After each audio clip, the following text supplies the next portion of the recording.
Bom dia, cá estamos nós mais uma vez para aprender do Senhor Jesus e da Sua Palavra. E hoje nós vamos falar acerca de como amar o Deus que me ama. É algo que nós muitas das vezes dizemos, eu amo. Mas o Senhor Jesus, Ele ensinou na Sua Palavra como é que nós demonstramos este amor para com Ele. Não basta acreditar em Deus. O próprio apóstolo Tiago, ele disse, até o demónio acredita que Deus existe. Nós precisamos de amá-lo com todo o nosso coração. E nós hoje vamos falar acerca de como amar o Senhor. Em 1 João 4, 16 e 19 diz assim: nós o conhecemos e cremos no amor que Deus nos tem. Deus é amor, e quem está em amor está em Deus e Deus nele. Nós o amamos a Ele porque Ele nos amou primeiro. Deus amou o mundo de tal maneira que deu o seu único Filho para que todo aquele que nele cresce não morresse, mas tivesse a vida eterna. Deus nos amou primeiro. Nós não amamos Deus com medo, nós amamos porque sabemos que somos amados por Ele. Ó Senhor Jesus, nós queremos cada vez mais e mais, Senhor, amar-te. Nós queremos cada vez mais e mais descobrir quais as nossas atitudes, quais as nossas escolhas, Senhor, que demonstram o nosso amor por Ti, que fortalecem o nosso amor por Ti, Senhor. Nós te queremos agradecer, Senhor, porque Tu nos amas. Nós te queremos agradecer, Senhor, porque Tu nos aceitas, Senhor. Ó Senhor Jesus, e que esse amor com que Tu nos inundas, Senhor, possa nos levar cada vez mais e mais a amar-te, em nome de Jesus. Amém? Então, o Senhor disse que Deus é amor, o amor de Deus habita em nós, e nós o amamos porque Ele nos amou primeiro. No entanto, quando nós começamos a ler a Bíblia, nós descobrimos que se nós não tivermos cuidado, o primeiro amor se vai, não é? Nós sabemos que às vezes a habituação de determinadas coisas, o amor se vai. Porquê que às vezes há casais que choram e dizem, pastor, eu já não sei. Porquê? Porque habituou-se, tomou garantido o outro, não se manteve romântico, perdeu atitudes que tinha na altura do namoro e agora já não tem. E depois diz, não sei, a pessoa mudou, eu mudei, o amor se foi.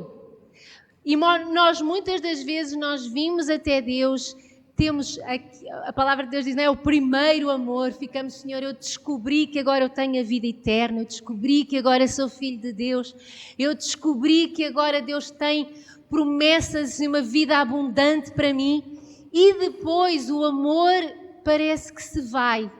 E a própria palavra de Deus nos alerta que por causa da iniquidade se multiplicar, o amor de muitos se esfria. O que é iniquidade? Iniquidade é o hábito pecaminoso. Pecado é um ato. Iniquidade é o hábito do ato. Então, muitas das vezes nós estamos numa geração que está habituada a fazer coisas erradas, nós vamos já pela corrente, já falamos o que não devíamos, tornamos normal aquilo que não é normal e por causa de se multiplicar a iniquidade, o amor se esfria e nós dizemos, mas eu amo a Deus. Será que amamos ou apenas o conhecemos? Lembram-se de Jó que disse, eu antes conhecia a Deus de ouvir falar. E nós temos que ter o cuidado de não sermos daqueles que conhecem Deus de ouvir falar. Mas nós precisamos de conhecer a Deus por andar juntinho a Ele, por receber do seu amor e por amá-lo como Ele merece. Em João 14, Jesus deu uma pista de como é que nós sabemos que amamos a Deus. Vamos ler esta pista, os segredos da vida. Diz assim, Jesus estava a falar com os seus discípulos. Aquele que tem os meus mandamentos e os guarda, esse é o que me ama. E aquele que me ama será amado por meu Pai, eu também o amarei e me manifestarei a ele. Aqui está um outro segredo que a gente já vai falar. Se alguém me ama, guardará a minha palavra. Meu Pai o amará, viremos para ele e faremos nele morada. O Senhor ama todos, mas Ele só faz morada naqueles que o amam a Ele. Muita gente conhece a Deus e diz, eu acredito. Mas isso não quer dizer que Deus fez morada nessa pessoa. Quantos é que tu conheces que dizem assim, eu acredito que há uma força maior. Eu acredito que Deus existe. Eu acredito que realmente isto não veio do nada. Mas Jesus, ele disse, eu faço morada. O meu Pai faz morada naqueles que me amam. E aqueles que me amam eu virei e o meu Pai se manifestará a Ele. Eu me manifestarei a Ele. Que manifesto é este? Vou ser muito sincera. Milagres. Glória. A palavra de Deus diz que a Israel Deus ensinava, mas a Moisés Deus falava e mostrava os seus feitos. É diferente. Quando nós amamos, a gente vive mais. Muitas das vezes a gente diz, eu não consigo viver mais a glória de Deus, eu não consigo viver o sobrenatural de Deus, eu oro e eu não vejo as coisas acontecerem. Falta amor. É muito triste dizer isto, mas falta amor. Porque a palavra de Deus diz que quando nós amamos, o Pai e o Filho fazem morada, eles se manifestam a nós. Mas aqui diz, quem ama, guarda os mandamentos. É pela maneira como nós vivemos, pelas escolhas que nós fazemos, que nós sabemos se apenas acreditamos em Deus ou se nós amamos a Deus. A palavra de Deus diz que é salvo todo aquele que crê. Crer é diferente de acreditar. Em português a gente não estuda muito isso, mas no hebraico eles sabem perfeitamente a diferença do verbo crer e do verbo acreditar. Acreditar, eu acredito que Coca-Cola faz mal. Cristiano Ronaldo também. Ele acredita, mas ele faz mais do que acreditar. Ele crê que a Coca-Cola faz mal. Porquê? Porque como ele sabe que a Coca-Cola faz mal, ele dispensa a Coca-Cola e bebe água. Então, crer é acreditar e viver do modo que se acredita. Acreditar, a gente acredita em muita coisa. Agora, por acreditar, faz-nos viver isso? Não, porque há muita gente que sabe muita coisa e não vive nada daquilo que já sabe. É ou não é? Então, nós também, da mesma maneira, nós não basta acreditar. Temos que crer com o coração e confessar com a boca. Este querer viver de acordo com o que se acredita, é o que o Senhor Jesus estava a dizer aos seus discípulos. Aquele que me ama, guarda os meus mandamentos. Não apenas acredita em mim, mas crê que aquilo que eu digo é o melhor para a vida dele. E nós todos conhecemos que existem 10 mandamentos no Velho Testamento que foram dados a Moisés. E desses 10 mandamentos, eles dividem-se em 2 grupos. Os 4 primeiros mandamentos é o meu relacionamento com Deus. Os 6 últimos relacionamentos é o meu relacionamento com o próximo. E a palavra de Deus diz que um dia vieram falar com Jesus acerca de como é que se deveria de proceder. E Jesus disse, toda a lei se resume em 2 grandes mandamentos. Amarás o Senhor teu Deus com todo o teu coração, com toda a tua alma, com todo o teu entendimento. E o segundo mandamento é amarás o teu próximo como a ti mesmo. Então, vamos ler ali em Mateus 22, 37, 38. Jesus falou acerca do primeiro. Como é que se resumia o primeiro? Amarás o Senhor teu Deus de todo o teu coração, de toda a tua alma e de todo o teu entendimento. Este é o grande, o outro é pequenino. Este é o grande e primeiro mandamento. Então, todo o teu coração tem a ver com os teus sentimentos, com toda a tua emoção, com toda a tua inclinação. Tu escolhes amar. Vou-vos dizer, todo o sentimento que nós temos é uma decisão. Eu decido ser triste, eu decido ser amargurado, eu decido ser feliz, eu decido amar, eu decido irar. As emoções não governam a minha vida. Nós, em Jesus, governamos as nossas emoções. E com o meu governo, com o meu autocontrole, eu decido amar Deus de todo o coração, de toda a alma. Tem a ver com as minhas vontades, com os meus sonhos, os meus desejos. Eu digo, a minha vida vai ser inclinada para Deus e com todo o meu entendimento. Não é uma fé vazia, não é uma fé ignorante, mas é entendendo aquilo em que eu creio. Eu entendo aquilo que eu vivo. Eu sei aquilo que Deus tem para mim. Eu sei o quanto Deus me ama. Eu sei porque é que faço o que faço. Isto é ter uma fé com entendimento. E Jesus disse, este é o primeiro mandamento, é o resumo. Mas nós, às vezes, para sabermos fazer um bolo, nós precisamos de saber os ingredientes que o bolo tem. É ou não é? O bolo leva ovos, leva açúcar, leva farinha, leva fermento. Isto é o básico. Então, para eu entender, ok, o resumo, isto é o bolo. Amarás o Senhor com todo o teu coração, toda a tua alma e todo o entendimento. Ok, quais são os ingredientes? Então, vamos ao início.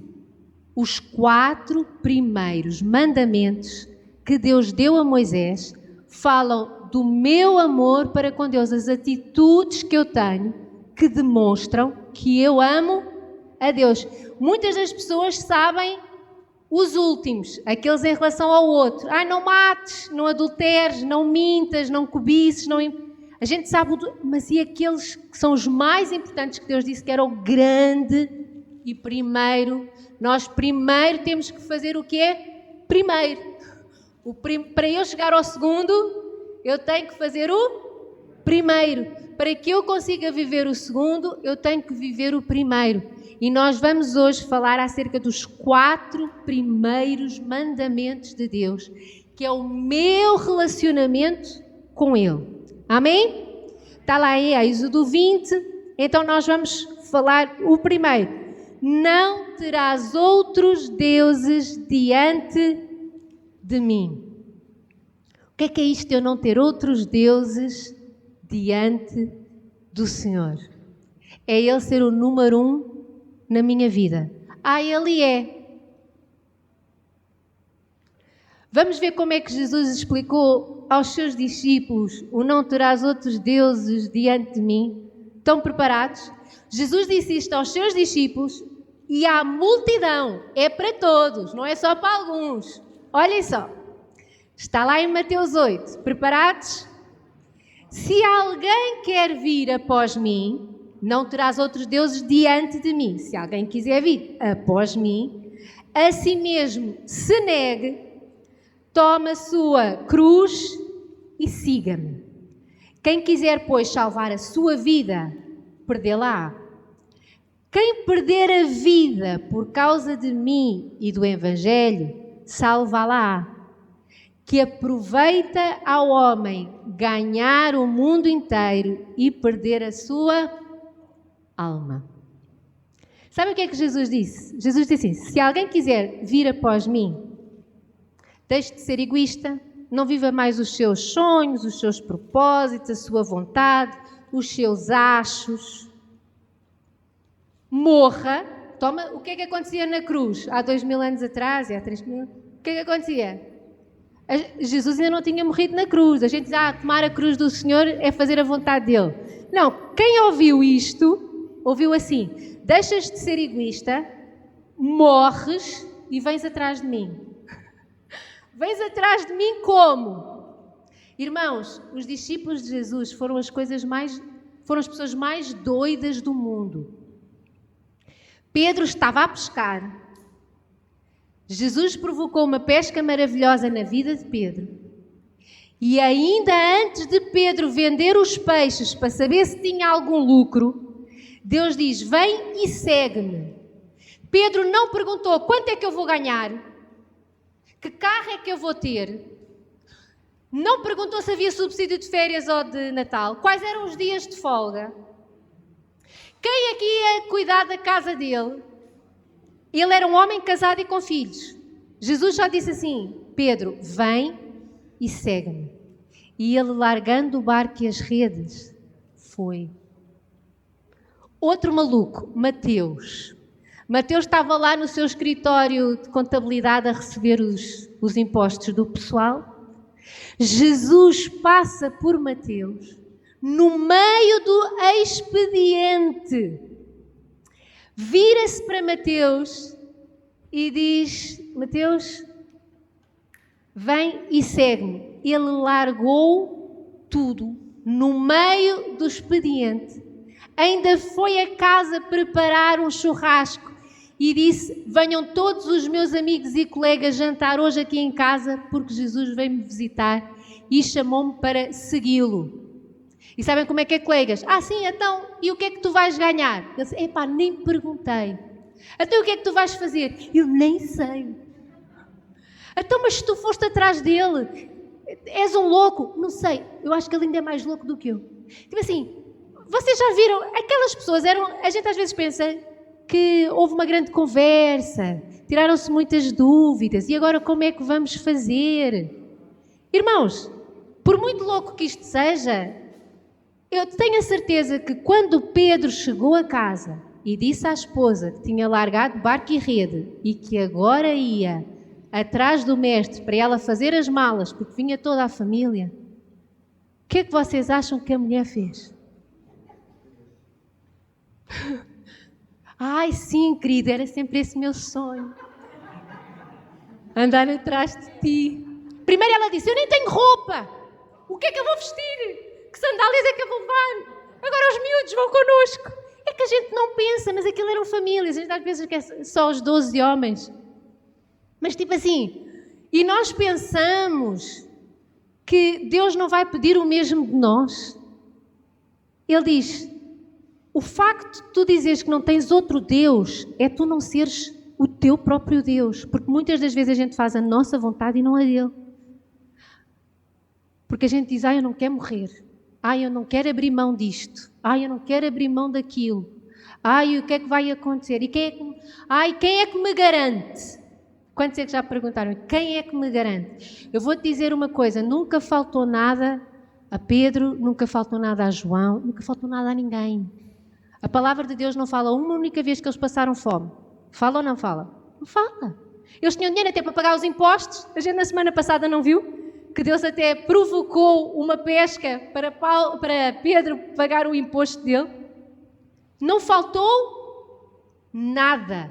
A palavra de Deus diz que durante os 40 anos que Israel teve no deserto, nunca lhes faltou pão, nunca lhes faltou carne, nunca lhes faltou água. E as roupas e os sapatos nunca se rasgaram.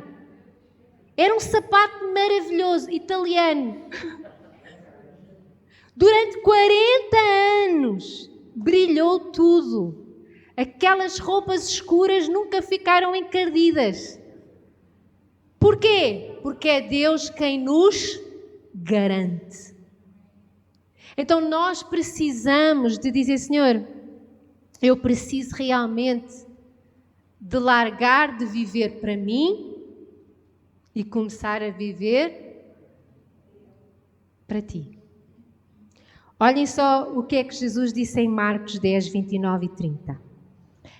Em verdade vos digo que ninguém há que tenha deixado casa, irmãos, irmãs, mãe, pai, filhos, campos e bens por amor de mim e por amor do Evangelho, que não receba já no presente o cêntuplo de casas, irmãos, irmãs, mães, filhos, campos e bens.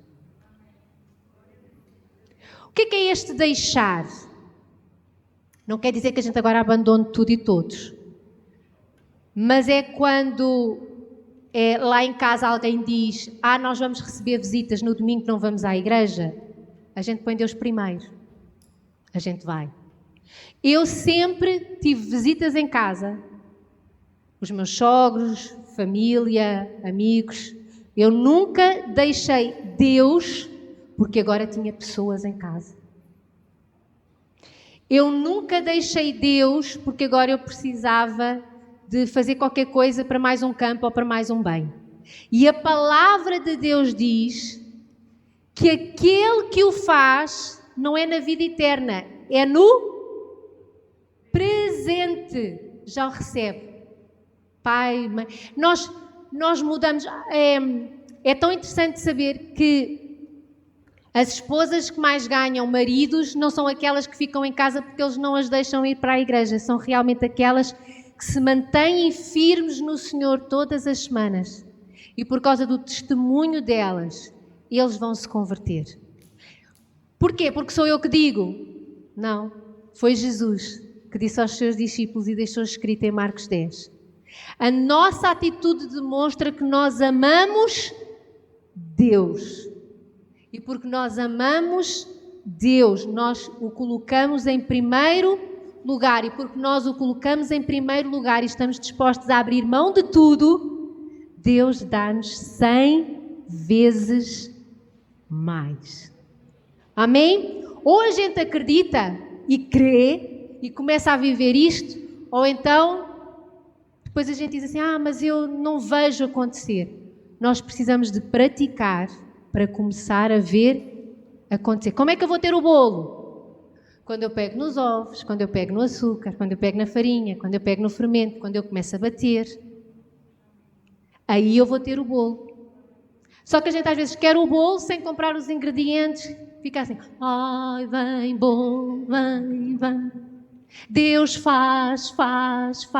Deus mais. Irmãos, Deus está à espera. Faz o que eu te digo.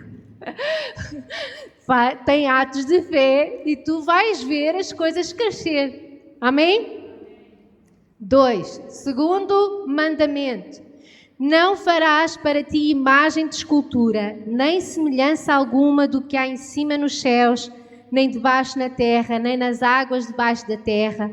Não as adorarás, nem lhes darás culto. Tu pensas assim: então eu estou safo, eu não tenho nenhum santo lá em casa. Será? Irmãos, se eu disser assim: eu só vou ser feliz quando eu mudar de carro, quem é o meu ídolo? Carro. Porque a gente, nas coisas materiais, se não tem cuidado, realmente a gente não tem o Santo António lá em casa. Mas a gente começa a olhar para o micro-ondas. E porque o micro-ondas não está em condições, a gente começa a murmurar, desculpem lá, por causa de uma porcaria de um micro-ondas. Os nossos sentimentos ficam todos por causa de um micro-ondas. Estragamos o dia por causa de Quem é que já estragou o dia por causa de um rolo de papel higiênico mal colocado na casa de banho? Já viram como estas coisas mudam-nos? Coisas parvas. Mas naquele dia, o micro-ondas conseguiu provocar uma discussão lá em casa. Naquele dia levantei um altar ao micro-ondas. Há 2 meses que eu estou fulo, porque o meu chefe não me está a pagar como deve, está a pagar aos poucos. E aquilo vai fervendo. Jesus, ele disse: ou vocês servem a Deus ou vocês servem o dinheiro. Ele disse ou não disse? O dinheiro, as coisas materiais, tiram-nos do sério.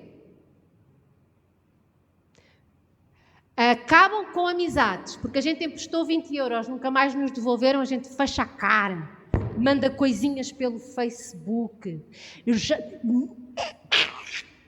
Aquele altar destruiu um relacionamento. Eu levantei um ídolo. Achei que aquilo era merecedor de eu alterar a minha atitude diante de Deus. E por causa de dinheiro, quando há heranças, quantas famílias que se davam tão bem, entram depois à batatada. O material, irmãos, é das coisas que nós mais temos que lutar para saber que não estamos a levantar altares.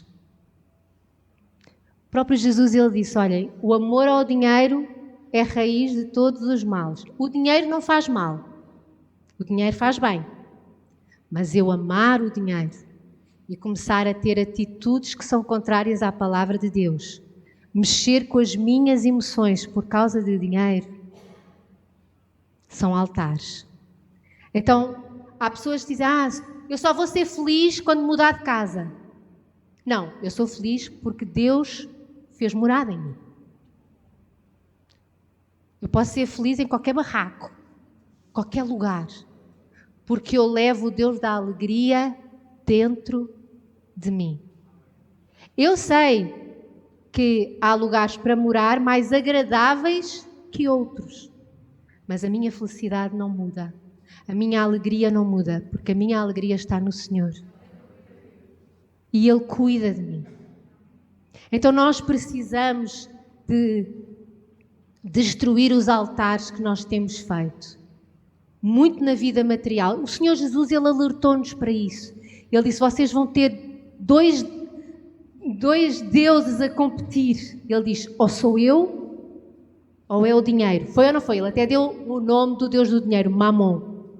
Então eles competem um com o outro.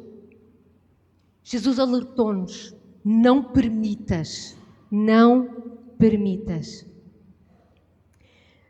Terceiro, não tomarás o nome do Senhor teu Deus em vão, porque o Senhor não terá por inocente o que tomar o seu nome em vão. Não tomar por inocente é tomar como culpado, não é?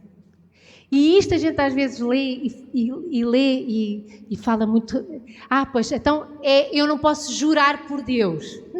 Não vamos só falar no juramento por Deus. Claro que a gente não vai jurar por Deus.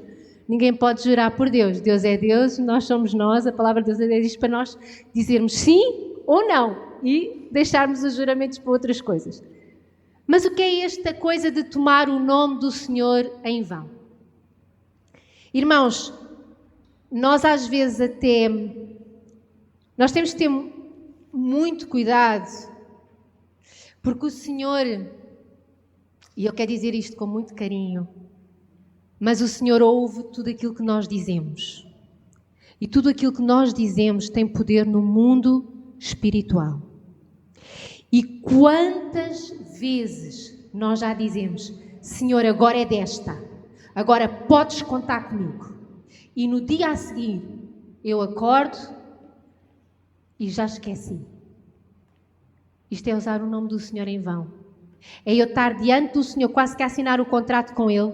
Senhor, agora vai, podes contar comigo. Senhor, eu agora vou ser voluntário na igreja. Eu agora, Senhor, vou estar no ministério. Senhor, eu sei que Tu me trouxeste aqui com um propósito. Podes contar comigo, Senhor. Em nome de Jesus, agora vai. E o Senhor diz assim, tu és culpado. Porquê? Porque tu já não estás na ignorância, tu já entendeste que precisas de tomar a cruz, que precisas de abrir mão de algumas coisas, que precisas de morrer em nome do Senhor. E porque domingo chove e é o único dia que tens para ficar na cama. E o Senhor diz assim, eu não tomo esses por inocente. E nós precisamos ter muito cuidado, porque neste mandamento diz para nós não tomarmos o nome do Senhor em vão.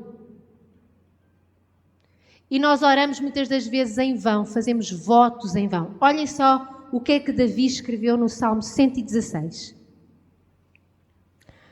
Tomarei o cálice da salvação e invocarei o nome do Senhor.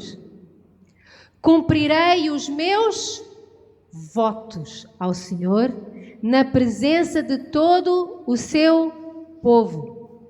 Senhor, deveras sou teu servo, filho da tua serva. Tu quebraste as minhas cadeias. Oferecer-te-ei sacrifícios de ações de graças. A ação de graças, há coisas que nós agradecemos que é um sacrifício agradecer. Mas nós oferecemos sacrifícios de ações de graças e invocarei o nome do Senhor. Cumprirei os meus votos ao Senhor na presença de todo o seu povo. Vamos andando para trás, desde o dia em que tu aceitaste o Senhor Jesus. Quantos votos tu fizeste em nome do Senhor que foram em vão? Quantas vezes tu disseste, eu agora vou dizimar, eu agora vou fazer discipulado, eu agora não falta uma reunião, eu agora vou orar pelas pessoas, eu agora vou deixar de murmurar, eu agora vou perdoar, eu agora vou fazer, porque eu sei que o Senhor tem sonhos para mim, tem coisas para mim, e eu quero vivê-las, e em nome do Senhor vai. Saímos da ignorância, o Espírito Santo tocou em nós e nós fizemos os nossos votos. E o Senhor não toma por inocente aquele que fez votos no domingo e descumpriu na segunda. É difícil a gente ouvir isto, mas a gente precisa de ou vai. Tipo, eu preciso de ir, porque eu quero que o Senhor se manifeste na minha vida. Porque eu quero viver tudo aquilo que o Senhor tem para mim. Porque Ele diz que não há nada que eu abra mão, que eu não vá receber 100 vezes mais. Porque eu quero ter a mesma fé que Pedro teve de dizer qual é a garantia. A garantia é o Senhor Jesus. E se eu digo, eu estou aqui porque o Senhor me trouxe e tem um propósito para mim, é eu saber que este propósito não é egoísta para mim. É de uma maneira que abençoo outros. Esta semana estava a falar com a Esther porque ela ganhou o Smart e a partir do dia em que ela recebeu o Smart tornou-se a motorista particular da Lídia. Então a Lídia nunca mais apanhou comboio para ir para a escola, a Lídia combina com a Esther para ir buscar colegas dela. E a Esther disse assim, estou exausta que agora parece que eu sou motorista. E eu virei para ela e disse, Esther, Deus abençoa-nos para nós podermos abençoar outros. Continua a dar boleias à Lídia, que vais ver o que é que o Senhor vai fazer na tua vida. Irmãos, aquilo que eu ensino para vocês, eu ensino para as minhas filhas. E eu vou-vos dizer, para elas eu não sou nada meiga. Eu ensino mesmo, eu digo, queres? Então faz. Irmãos, houve uma vez a Esther, ela estava com 14 anos e ela queria fazer uma viagem entre Portugal e o Brasil e iria ficar muito caro, como é óbvio. E eu só disse para ela, se queres, ora e jejua. Eu jejuo contigo. O quê? Tu mandaste a tua filha jejuar? Mandei. Porquê? Porque a palavra de Deus diz que o jejum e a oração aumenta a nossa fé, abre lugares, ganha batalhas espirituais. A minha filha quer uma viagem que custa 1000 euros. Filha, vai orar e jejuar. E se quiseres, a mamãe jejua contigo.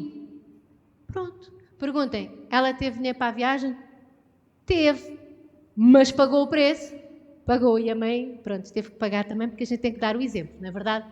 Mas nós precisamos de, se fazemos votos, se eu acredito que a oração e o jejum faz-me vencer batalhas, então eu vou ter que aprender a orar e a jejuar, se quero ver batalhas vencidas. É tão fácil. A gente é que complica, não é? Porque eu tenho é que falar com o Senhor João. Porque eu tenho que ir lá para pôr uns papéis. Irmãos, é oração e jejum. É crer no Senhor, que abre o mar, que anda sobre as águas, que faz... Sabem, qual é a tua garantia? Minha garantia é Deus. Então nós precisamos... Eu tive um pastor, era o meu pastor de infância. Ele precisou de comprar um carro. E ele recebia só ofertas. Ele ganhava ofertas, não tinha salário nem nada. E então, quando ele foi comprar o carro, foi a um stand e pediram-lhe as papeladas para pôr numa financeira. E ele disse, eu não tenho papéis, não tenho nada, eu recebo ofertas vindas de Inglaterra, são alguns irmãos que me apoiam. Então, e qual é a sua garantia? E ele disse, a minha garantia é o meu pai, o senhor do ouro e da prata. E o senhor, isto na década de 80, que havia muito menos evangélicos em Portugal do que há hoje. O senhor olhou para ele e disse, então está bem, e vendeu-lhe o carro. É as coisas mais loucas. Mas ou a gente crê, ou a gente murcha. E eu prefiro crer. O Senhor é a nossa garantia. Então nós não teremos outros deuses diante de nós. Nós não seremos o nosso próprio Deus. Deus está em primeiro lugar nas nossas vidas. Não é a nossa vontade, é a dele. E se preciso for, nós morremos. Nós não faremos imagem, nós não andaremos atrás de coisas, mas nós andaremos só atrás do nosso Senhor. Nós vamos cumprir os nossos votos diante de Deus, não vamos usar o nome dele em vão. E o quarto é o seguinte: lembra-te do dia de sábado para o santificar. 6 dias trabalharás e farás toda a tua obra. Mas o 7º dia é o sábado do Senhor, teu Deus. Não farás nele nenhum trabalho. Lembra-te do dia do sábado para o santificar, e o sábado é Só que a gente trocou isto. E a gente tirou o sábado é o dia para santificar e pusemos o sábado é o dia para descansar. Só que os mandamentos, eles são para ser cumpridos também no Novo Testamento. Ou tu agora pensas, porque estamos debaixo da graça e não debaixo da lei, podemos matar, podemos roubar, podemos adulterar, podemos cobiçar. Então, por que carga d'água é que a gente pensa que agora não precisa de ter um dia para cultuar o Senhor? Por que é que a gente tirou o quarto? Desde o início, que a palavra de Deus diz que os primeiros cristãos se reuniam no templo e todos os dias nas casas. Eles ainda faziam mais do que era estipulado. Mas o Senhor Jesus, ele disse que ia fazer isso. Que ele não veio para aniquilar com a lei, mas ele veio para fazer que a lei fosse cumprida. No Velho Testamento, adultério era deitarmos com uma pessoa que não fosse o nosso cônjuge. Hoje, adultério, Jesus disse, é dar a segunda olhada.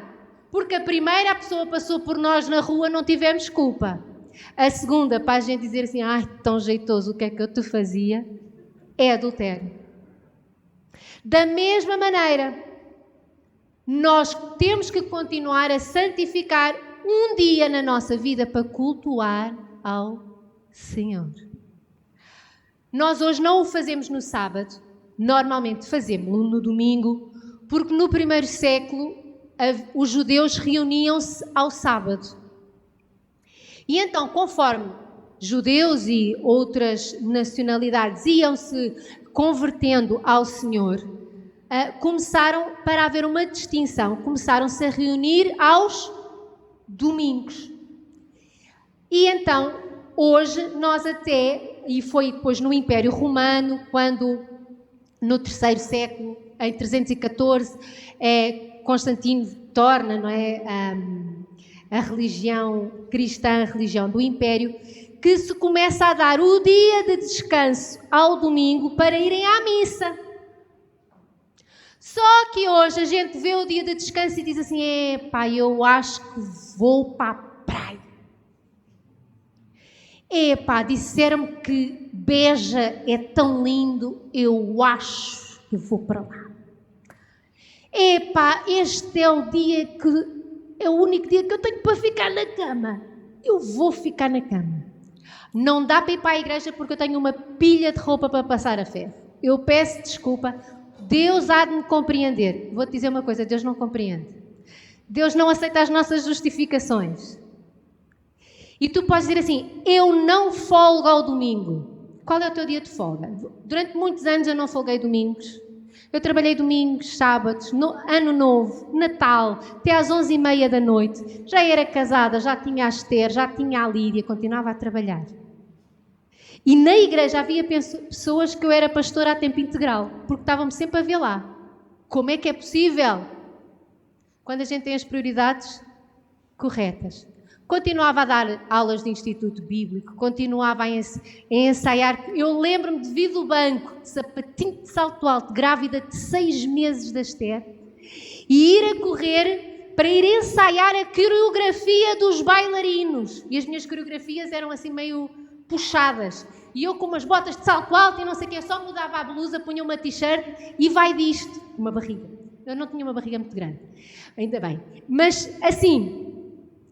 Quando nós descobrimos que o dia do descanso não é para descansarmos, é para cultuarmos ao Senhor. Quando eu folgava à quinta-feira era o meu life group, à quinta-feira era o meu discipulado, à quinta-feira era quando eu fazia discipulados, à quinta-feira é quando eu ia para a igreja fazer trabalho voluntário, porque era o meu dia de cultuar o Senhor. Só que nós... tirámos o culto e dissemos, isto não é para santificar, isto não é para cultuar, isto é para ir para a praia, isto é para passar roupa a ferro, isto é para dormir.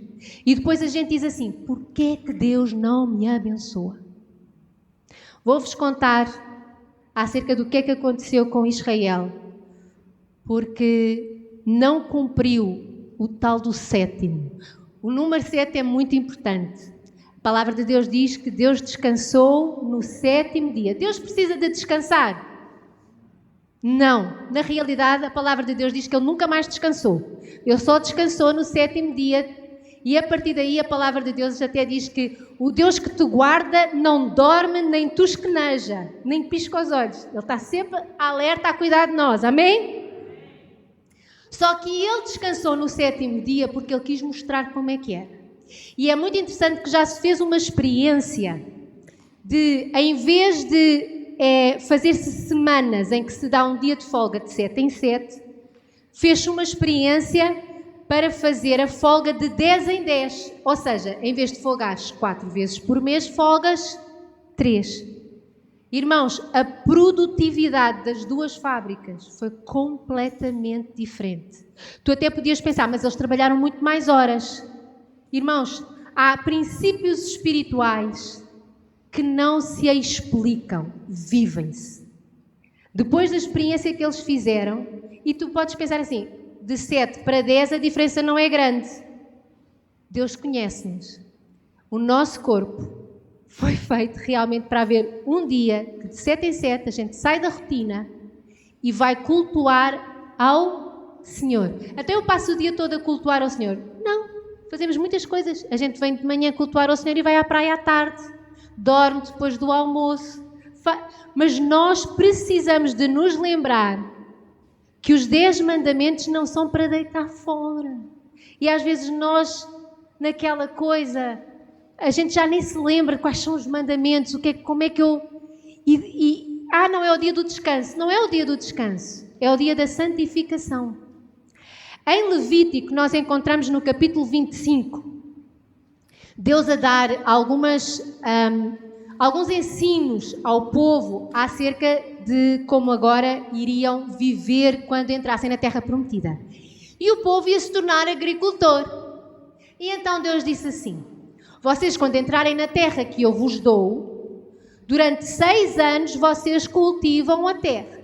No 7º ano vocês deixam-na descansar. E está lá escrito, e ele diz, e não se preocupem, porque mesmo não plantando nada no 7º ano, ela vai vos dar os frutos e os cereais que vocês necessitam, só que aumenta a fertilidade dessa terra para nos outros anos dar mais. A ciência já provou que isto está completamente correto. Quantos é que na escola, eu em geografia estudei, acerca da rotatividade dos terrenos para pôr agriculturas diferentes para o terreno ganhar humus. Vocês estudaram, só que não se lembram. Eu tenho a certeza que... vocês dizem, quem é que estudou, mas já não se lembra? Ponham. Isso, muito bem. Vocês estudaram. Eu sei, porque isto é matéria básica. O que é que aconteceu? Israel recebeu de Deus essa norma. Deixem a terra descansar no 7º ano. Eles cumpriram. Cumpriram.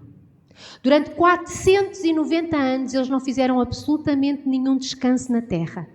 E em 2 Crônicas, no capítulo 36, Deus diz: vocês ficaram 70 anos na Babilónia para fazer descansar a terra todos aqueles anos que vocês exploraram.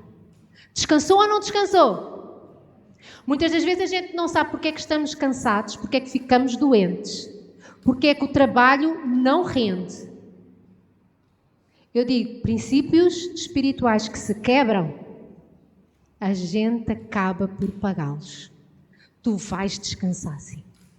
Tu vais perder aquele dia. Sabes, aquele dia que tu ficaste em casa porque não querias cultuar a Deus, foi uma insónia e uma dor de cabeça. Sabes, aquele dia em que tu foste passear e quando te assustaste, quando pagaste por via verde, passaste mal.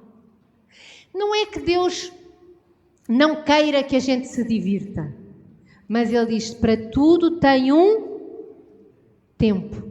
Nós começamos o dia cultuando ao Senhor e depois estamos em família. E isso é assim até hoje no judaísmo. O sábado eles estão em família, são os almoços e os jantares mais avantajados, não é? São banquetes, mas eles cultuam ao Senhor e depois estão em família e depois divertem-se, depois não há discussões, porque deram ao Senhor o lugar devido. E a gente tem que perguntar, eu tenho um dia que realmente eu faço, sabem? E já que nós já entramos no 7º milénio, e a palavra de Deus, nós sabemos que o 7º milénio é o milénio do descanso da terra, aquele em que Jesus vai governar. O Senhor está a voltar. Está ou não está? E tu dizes, mas ele não voltou. Jesus avisou. Na parábola das 10 virgens, ele diz, porque o noivo tardava, as virgens adormeceram. Ou seja, ele disse, vai ser no 7º milénio, mas vocês não vão saber exatamente o dia e a hora. E pensam que eu estou a atrasar. E o que é que aconteceu porque ele atrasou? Que foi um atraso de propósito. Ele sabia que só estava assim para... Metade delas perderam a luz da lamparina. E nós temos que ter muito cuidado, porque o Senhor está a voltar. E a gente precisa de perguntar, Senhor, eu estou a amar o Deus que me ama? Eu estou preparado com azeite na lamparina? Como é que a gente acende este azeite? É colocando o Senhor em primeiro lugar. É não levantando ídolos na nossa vida. Às vezes, pessoas fizeram da família um ídolo. É um ai Jesus. Nós precisamos de cumprir os votos. Se Deus nos fala, a gente não pode brincar mais. E nós temos que realmente tirar um dia para cultuar ao Senhor.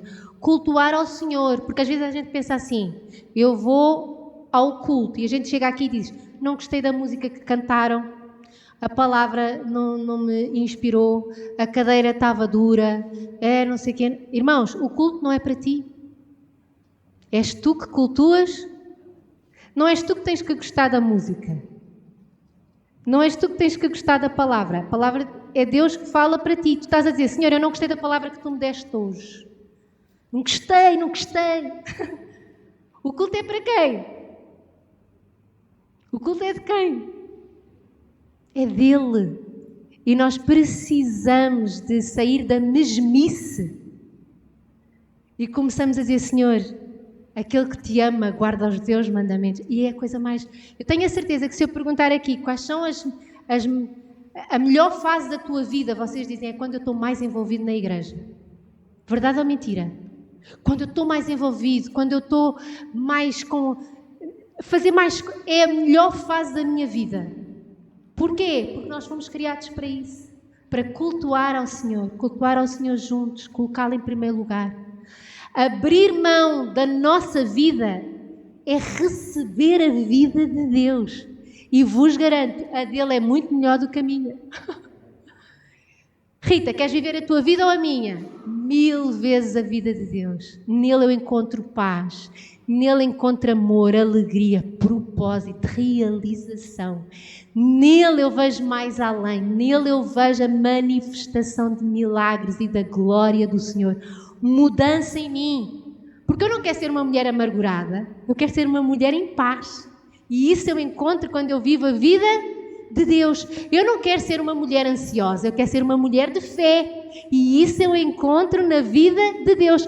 Eu não quero ser uma mulher presa. Eu quero ser uma mulher livre. E isso eu encontro em Deus, quando eu faço de Deus o meu maior amor. Quando eu o amo, porque Ele me ama. Quando eu começo a caminhar nele, com Ele, por Ele, para Ele, então as coisas mudam completamente. Buscai primeiro o reino de Deus e a sua justiça. E tudo o resto vai acontecer. Vamos nos colocar de pé.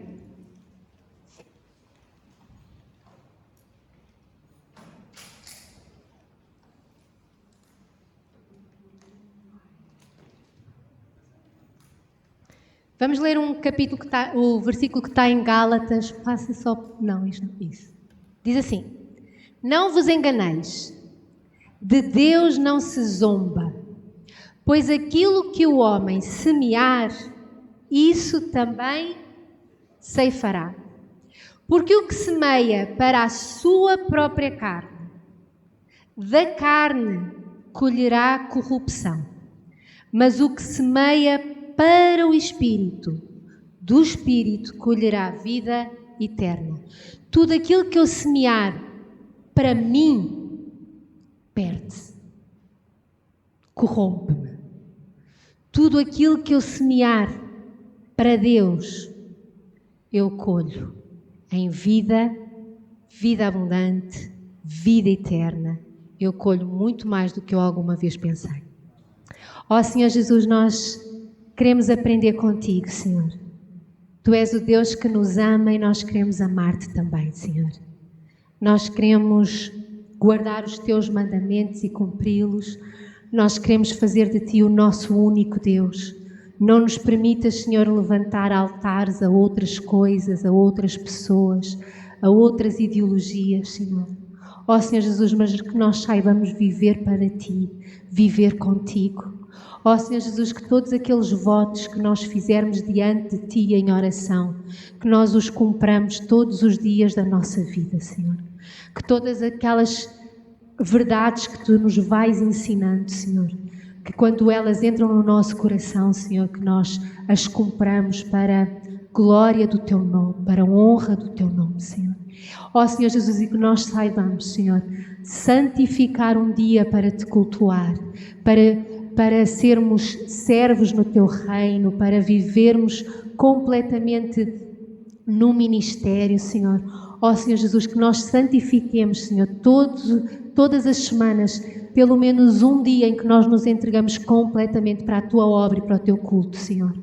Ó Senhor Jesus, porque nós sabemos, Senhor, que tudo aquilo que nós semearmos para o Espírito, nós colhemos no Espírito, Senhor.